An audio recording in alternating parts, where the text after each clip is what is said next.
Il est 7 heures du matin. Vous ouvrez votre armoire. Elle est pleine. Des vêtements propres, bien pliés, vous sourient.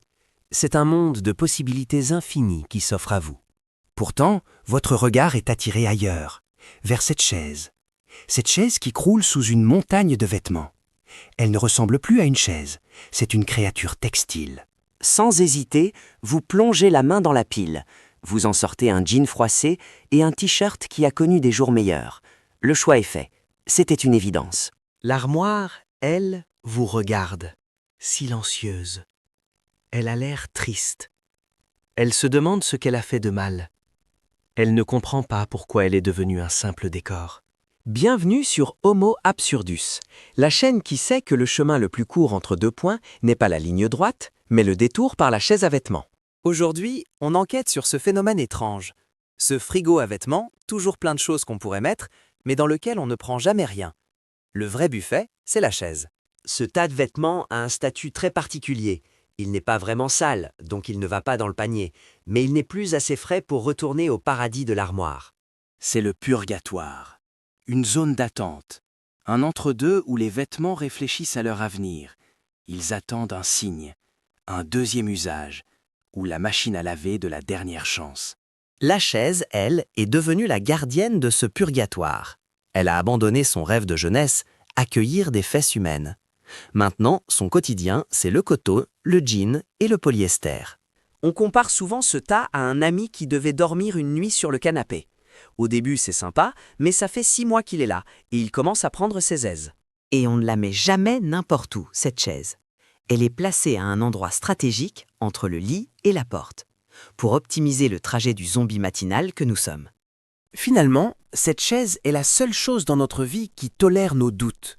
Elle ne nous force pas à choisir entre sale et propre. Elle nous offre une troisième option. On verra demain. Chaque pile de vêtements est un site archéologique qui raconte une histoire. En haut, la couche la plus récente, le pantalon que vous portiez hier, encore tout chaud de vos exploits. Juste en dessous, on trouve les vêtements de la semaine, la couche de l'optimisme. Ce sont les « je le remettrai peut-être vendredi ». Spoiler, vous ne le remettrez pas vendredi. Et tout au fond, c'est le Jurassique, les fossiles. Ce pull de Noël que vous avez mis 1 heure en décembre, il est là, compressé par le temps, attendant la prochaine ère glaciaire. Parfois, on retrouve des artefacts inattendus dans ces fouilles. Une seule chaussette, orpheline, une ceinture enroulée comme un serpent endormi, ou les clés de la voiture qu'on cherche depuis 3 jours. Chaque matin, l'expédition est risquée. Tenter de récupérer un t-shirt au milieu de la pile, c'est prendre le risque de provoquer une avalanche de pantalons. C'est un jeu de Jenga textile. Fouiller cette chaise, ce n'est pas du désordre, c'est une aventure. Une chasse au trésor où le butin est un vêtement qui ne nécessite pas de repassage immédiat. Un vrai miracle. Le vêtement star de cette pile, c'est le jean. Porté 2 heures pour aller acheter du pain. Est-il propre? Est-il sale? C'est une énigme que même les plus grands physiciens n'ont pas résolue. Ce jean est dans un état superposé. Il est à la fois propre et sale. Son état ne sera défini qu'au moment de l'observation finale, le fameux test de l'odeur. Ce test est un rituel universel. On prend le vêtement, on le porte à son nez, on inspire profondément. Puis on rend notre verdict. Ça passe. C'est le oui le plus important de la journée. Ce n'est pas de la paresse, c'est de l'écologie. On sauve la planète. On économise de l'eau, de l'électricité, de la lessive. On devrait recevoir une médaille pour notre engagement environnemental. Les scientifiques parlent de solide, liquide, gazeux. Ils ont oublié un état de la matière, l'état chez eux. Un état instable, à mi-chemin entre l'ordre de l'armoire et le chaos du panier à linge. On a tous cette armoire, un meuble magnifique, plein à craquer, mais on ne l'ouvre jamais. Pourquoi? Parce que ce n'est pas une armoire, c'est un musée, un sanctuaire. À l'intérieur, les vêtements sont des œuvres d'art. Ils sont pliés au carré, rangés par couleur. Y toucher, c'est comme dessiner une moustache sur la Joconde. C'est un sacrilège. Prendre un vêtement dans l'armoire, c'est un engagement. Il faut le déplier, et si on change d'avis, il faut le replier parfaitement. Personne n'a le temps pour ça. La chaise, elle, est plus simple. Elle ne juge pas. Ses vêtements sont déjà froissés, ils sont accessibles, sans chichi. Ils sont comme nous, un mardi soir. Pas parfaits, mais ils font le job. L'armoire, c'est le grand restaurant pour les occasions spéciales. La chaise, c'est le reste de pizza froid qu'on mange devant la télé. Et soyons honnêtes, on préfère souvent la pizza. L'armoire représente la personne organisée et parfaite que l'on voudrait être. La chaise représente la personne fatiguée que l'on est vraiment. Et le réel gagne toujours sur l'idéal. La vraie raison derrière cette pile, ce n'est pas la paresse, c'est la science. Le soir, après une longue journée, notre cerveau passe en mode économie d'énergie. Il est à plat. Il a passé sa journée à prendre des décisions compliquées. Alors le soir, le choix panier à linge ou armoire est une torture. C'est l'équation de trop. Le cerveau dit stop. Et comme notre cerveau est un génie de l'optimisation, il a trouvé une troisième voie. La voie de la chaise. Zéro décision, zéro effort. On pose et on oublie. C'est brillant. C'est la même logique que de laisser la vaisselle dans l'évier. Ranger, c'est un effort. Laver, c'est un effort. Laisser dans l'évier, c'est un report. Et notre cerveau adore reporter. Notre cerveau n'est pas fainéant, il est juste un excellent chef de projet. Et il a décidé que la tâche gestion des vêtements portés une fois avait une priorité très très basse. Quand on vit à deux, cette chaise devient rapidement un sujet de tension diplomatique. Elle passe du statut de ta chaise à cette chose. La guerre froide de la chambre à coucher a commencé. Vient alors la fameuse phrase « Tu ne pourrais pas ranger un peu tes affaires ?»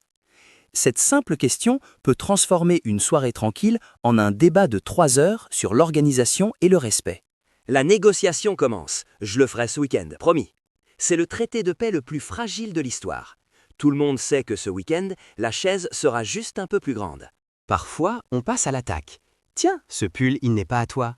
Commence alors une enquête pour déterminer la propriété de chaque vêtement. On se croirait dans une série policière. Au final, cette chaise, c'est un peu la Suisse de la chambre. Un territoire neutre où les vêtements des deux camps cohabitent en paix, en attendant que quelqu'un craque et déclare la guerre à la machine à laver. Pour résoudre le problème, on a tout essayé. D'abord, le valet de nuit, ce cintre sur pattes qui a l'air si chic au magasin. Chez nous, il devient juste le squelette de la pile. Ensuite, les patères. On en visse une derrière la porte, puis une deuxième. Bientôt, la porte ne ferme plus. On a juste transformé notre porte en un rideau de vêtements très lourd. La technique du « je mets tout par terre pour trier demain ». Grave erreur. Le lendemain, on a oublié. On marche sur un tapis de frangle et on se dit que c'est finalement assez confortable. La solution ultime, acheter une deuxième armoire. On se sent intelligent. Résultat, on a maintenant une armoire musée et une deuxième armoire qui sert de prison pour les vêtements qu'on ne met jamais. Le problème n'est pas le manque de rangement. Le problème est notre besoin psychologique d'avoir ce sas de décompression, cet endroit où les vêtements peuvent se reposer avant le grand jugement final. Mais un jour, l'inévitable se produit. La pile a atteint une taille critique. Ou alors, des gens viennent dîner. C'est le début de la grande migration, le jour du grand rangement. On ne trie pas. On ne réfléchit pas. On prend tout dans ses bras, formant une boule de textile géante. On titube jusqu'à la machine à laver, comme si on portait le poids de notre culpabilité. C'est un moment de redécouverte. Ah, mon t-shirt porte-bonheur, je le croyais perdu. On retrouve des trésors enfouis, des amis qu'on pensait ne jamais revoir. C'est émouvant. Pendant quelques heures, la chaise est nue, vide. On la voit pour la première fois depuis des mois. On pourrait presque s'asseoir dessus. C'est une sensation étrange, presque dérangeante. Mais le soir venu, en se déshabillant, on regarde la chaise, on regarde l'armoire, et sans même y penser, on pose un jean sur la chaise. Juste un. Le premier colon. L'histoire recommence. Et vous, quel est l'objet qui a renoncé à sa fonction initiale pour devenir une armoire d'appoint? Une chaise? Un vélo d'appartement? Un coin de lit? Racontez-nous vos victimes en commentaire. Abonnez-vous, ça ne vous coûtera rien. Contrairement à ce vélo d'appartement acheté en janvier avec de bonnes résolutions et qui est maintenant le portant le plus cher de l'histoire de l'humanité.